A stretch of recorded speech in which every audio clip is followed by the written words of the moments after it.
জুলাই গণ অভ্যুত্থানে স্বৈরাচার পতনে সবচেয়ে কার্যকর সক্রিয় মানসিক ও অর্থনৈতিকভাবে বাংলাদেশকে স্বৈরাচার মুক্ত করার অগ্রজনী সৈনিক যারা ছিলেন তারা আমার অভিবাসী ভাইয়েরা, আমাদের রেমিটেন্স যোদ্ধারা। তারা যখন রেমিটেন্স পাঠানো বন্ধের ঘোষণা দিলেন অথবা তারা যখন প্রবাসে বাংলাদেশের উপর নির্যাতনের চিত্র তুলে ধরলেন, দেশের বাইরে মিছিল করলেন, জেলে গেলেন, ঠিক সেই জায়গায় যখন স্বৈরাচারের পতন ঘটল মাননীয় স্পিকার, সেই অভিবাসী ভাইয়েরা সবচেয়ে বেশি রেমিটেন্স পাঠাচ্ছেন নতুন বাংলাদেশ গড়ার লক্ষ্যে। এবং আমরা দেখতে পাচ্ছি আমাদের 26% রেমিটেন্স প্রবাহ বৃদ্ধি পেয়েছে। সেই বাস্তবতায় মাননীয় স্পিকার, নতুন বাংলাদেশে আপনাকে ধন্যবাদ জানিয়ে আমার বিতর্ক শুরু করছি এবং আপনার অনুমতিক্রমে আজকের প্রস্তাবটি উত্থাপন করছি।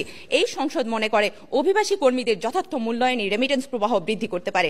অভিবাসীদের মূল্যায়ন বলতে আমরা এখানে কি বুঝাচ্ছি? আমরা অভিবাসীদের মূল্যায়ন বলতে বুঝাচ্ছি মানবিক মর্যাদা ভিত্তিক মূল্যায়ন এবং এই প্রত্যয় দ্বারা বুঝাচ্ছি প্রধান কারণ, অর্থাৎ মূল্যায়নের বিষয়টি যদি আমরা নিশ্চিত করতে পারি তাহলে বাকি বিষয়গুলো স্বয়ংক্রিয়ভাবে ঠিক হয়ে যাবে এবং আমাদের রেমিটেন্স প্রবাহ বৃদ্ধি পাবে। মাননীয় স্পিকার, আমরা কোন কোন জায়গা থেকে বলতে চাচ্ছি অভিবাসীদের মূল্যায়ন করতে হবে? তা হচ্ছে আমাদের সামাজিক মানবিক মর্যাদার মূল্যায়ন, অর্থনৈতিক মর্যাদা ভিত্তিক মূল্যায়ন, দক্ষতা মূল্যায়ন, নিরাপত্তা ভিত্তিক মূল্যায়নের মাধ্যমে আমরা রেমিটেন্স প্রবাহ বৃদ্ধি করব। মাননীয় স্পিকার, এখন তারা বলতে পারে আমরা কিভাবে সামাজিক মানবিক মর্যাদা ভিত্তিক মূল্যায়ন নিশ্চিত করব? এখন আমরা এই সামাজিক মানবিক মূল্যায়ন নিশ্চিত করার মাধ্যমে রেমিটেন্স প্রবাহ বা বৃদ্ধি পাবে কি করে? মাননীয় স্পিকার, আমরা চারপাশে লক্ষ্য করলে দেখতে পাই যে পুলিশের জন্য বিশেষ সুবিধা রয়েছে এবং সেনাবাহিনীর জন্য বিশেষায়িত হাসপাতাল রয়েছে, তাদের জন্য শিক্ষা প্রতিষ্ঠান রয়েছে, কিন্তু আমার অভিবাসী ভাইদের জন্য কি রয়েছে? মাননীয় স্পিকার, যারা আরএমজি খাতের পরে সর্বোচ্চ রেমিটেন্স যারা এই দেশের অর্থনীতিকে সুসংহত করেছে, দিনরাত মাথার ঘাম পায়ে ফেলে পরিশ্রম করছে, তাদের জন্য নেই কোনো আবাসন ব্যবস্থা, তাদের আমরা সম্মানিত করার জায়গা পাই না। মাননীয় স্পিকার, যারা এই দেশ গঠনে কাজ করছে, প্রতি মাসে যারা শত শত কোটি টাকা পাঠাচ্ছে, তাদের মূল্যায়ন কোথায়? আমরা এয়ারপোর্টে লাগেজ হয়রানির কথা শুনেছি, দালালদের দৌরত্বের কথা শুনেছি, ভিটে মাটি বিক্রি করে, বউয়ের গহনা বিক্রি করে বিদেশ যাচ্ছে, ভূমধ্য সাগরের ট্রলারে চেপে, ড্রামে চেপে বিদেশে যাচ্ছে, সেখানে নির্যাতনের শিকার হচ্ছে এবং এমনকি সেখানে মৃত্যুর পরে তাদের লাশটা পর্যন্ত আমরা দেশে নিয়ে আসতে পারছি না। এইসব গল্প আমাদের কাছে বহু পুরনো। মাননীয় স্পিকার, কিন্তু মানুষ হিসাবে এদেশের অর্থনীতির চালিকা শক্তি হিসেবে তাদের মর্যাদাটা আসলে কোথায়? তাদের মর্যাদা দেওয়ার ব্যাপারে আমরা কতটুকু নিশ্চিত?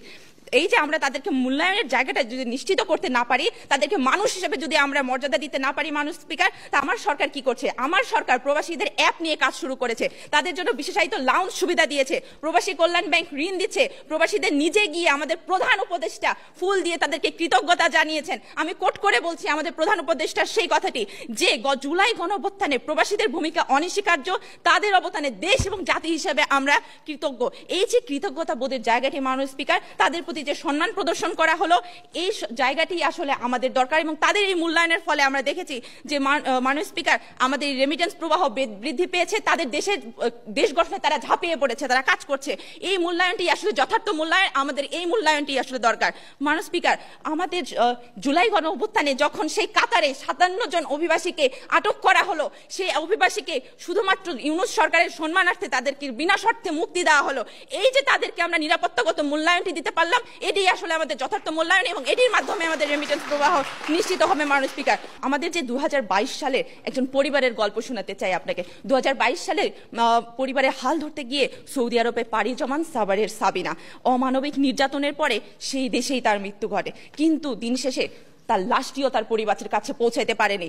ঠিক সেই জায়গায় যখন আমাদের আজকের এই অভিবাসীদের 10 থেকে 15% নারী এবং তারা নির্যাতিত হচ্ছে, তারা দেশে আসে সামাজিক অবমাননার শিকার হচ্ছে, আমরা তাদেরকে সেই সামাজিক মূল্যায়নটি দিতে পারছি না। মাননীয় স্পিকার, আমাদের এই সামাজিক মূল্যায়নটি নিশ্চিত করতে হবে। মাননীয় স্পিকার, আমাদের আজকের এই অভিবাসী দিবসের যে প্রতিপাদ্য প্রবাসীর অধিকার, আমাদের অঙ্গীকার বৈষম্যহীন বাংলাদেশ, আমাদের সবার এই অঙ্গীকার নিয়ে আজকে আমি বলতে চাই আমাদের এই সংসদে আমাদের এই প্রস্তাবটি গৃহীত হওয়ার জোর দাবি রাখে।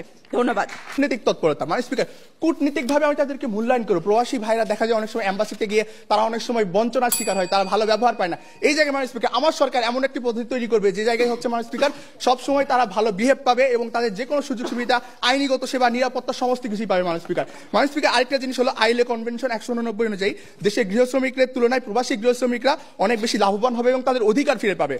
কিন্তু আগের সরকার এই জিনিসটা তারা হচ্ছে সমর্থন করেন। মানে স্পিকার, আমার সরকার এই জিনিসটা সমর্থন করবে, যেটা আমাদের সৌদিতে যে নারী শ্রমিকরা রয়েছিল, সেই নারী শ্রমিকরা সেখানে মূল্যায়িত হবে এবং রেমিটেন্স প্রবাহটা বৃদ্ধি পাবে। মানে স্পিকার, 2023 সালে প্রায় আমার ভাই 4,500 লাশ বাংলাদেশে এসে মানে স্পিকার, আমার ভাইকে আমি ইউরোপের ড্রামে করে মানে স্পিকার ট্রলারে ভাসতে ভাসতে মানে স্পিকার যাবে এবং ভূমধ্য সাগরে 5টা লাশ আসলে 1টা লাশ দেখা যায় মানে স্পিকার বাংলাদেশি।